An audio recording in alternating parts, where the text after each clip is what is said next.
गर्मियों के दिन थे। शाम के समय एक बत्तख झील के पास ही पेड़ के नीचे अपने अंडे देने के लिए अच्छी जगह ढूंढी थी। उसने उसने वहां वहां 3 3 अंडे अंडे दिए। दिए। उसने देखा कि उसके 3 अंडों में से एक अंडा सबसे बहुत अलग था, जिसे देखा वह परेशान रहने लगी। उसने अंडों से बच्चों के बाहर आने तक का इंतजार किया। फिर एक सुबह उसके 3 अंडों में से उसके 2 नन्हे बच्चे बाहर आ गए। वो सभी बहुत सुंदर और प्यारे थे, लेकिन उसके तीसरा अंडे से अभी तक बच्चा बाहर नहीं आया था। बत्तख ने कहा कि यह तीसरा अंडे का बच्चा उसका सबसे सुंदर बच्चा होगा, तभी वो बाहर आने में इतना ज्यादा समय ले रहा है। एक सुबह वो तीसरा अंडा भी फूट गया। उसमें से एक बदसूरत बत्तख का बच्चा निकला। बत्तख का ये बच्चा अपने बाकी के भाई बहनों से बहुत बड़ा और बदसूरत था।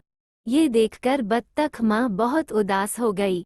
उसे उम्मीद थी कि शायद कुछ दिनों बाद वो बदसूरत बत्तख भी अपने भाई बहनों की तरह सुंदर हो जाएगा। कई दिन बीत जाने के बाद भी वह बत्तख बदसूरत ही रहा। बदसूरत होने की वजह से उसके सारे भाई बहन उसका मजाक भी उड़ाते थे और कोई भी उसके साथ नहीं खेलता था।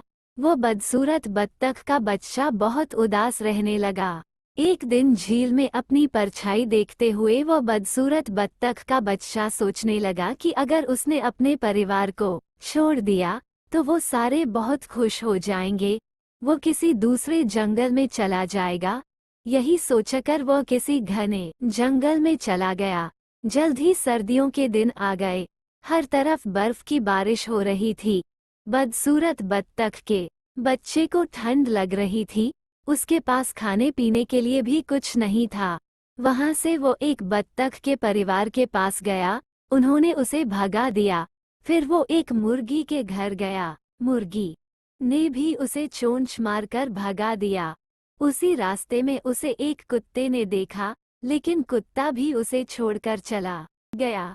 बदसूरत बत्तख उदास मन से सोचने लगा कि वो इतना बदसूरत है कि कुत्ता भी उसे नहीं खाना चाहता है। उदास होकर वो बदसूरत बत्तख का बच्चा फिर से जंगल जाने लगा। रास्ते में उसे एक किसान दिखाई दिया। वह किसान उस बदसूरत बत्तख को अपने घर ले गया। वहां पर उसे एक बिल्ली परेशान करने लगी, तो वो वहां से भी भाग गया और फिर से एक जंगल में रहने लगा।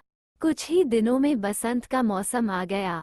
अब वो बदसूरत बत्तख भी काफी बड़ा हो गया था। एक दिन वो एक नदी के किनारे टहल रहा था। वहां पर उसने एक सुंदर राजहंसी को देखा, जिससे उसे प्यार हो गया। लेकिन फिर उसे लगा कि वो एक बदसूरत बत्तख है, इसलिए उसे वह राजहंसी कभी नहीं मिलेगी। शर्म से उसने अपना सिर झुका लिया। तभी उसने नदी के पानी में अपनी परछाई देखी और वह हैरान हो गया। उसने देखा अब वो बहुत बड़ा हो गया है और एक सुंदर राजहंस में बदल गया है। उसे यह एहसास हो गया कि वो एक हंस है। तभी वो अपने बाकी के बत्तख भाई बहनों से काफी अलग था। जल्द ही उस बदसूरत बत्तख से राजहंस बने उस हंस ने हंसनी से शादी कर ली और दोनों खुशी खुशी रहने लगे। कहानी से सीख: सही समय आने पर हर कोई अपनी सही पहचान कर सकता है। तभी वह अपने गुणों को पहचान कर अपने दुखों को दूर कर सकता है। कहानी पसंद आई है तो वीडियो को लाइक करें, शेयर करें और चैनल पर नए हो तो चैनल को सब्सक्राइब करें। धन्यवाद।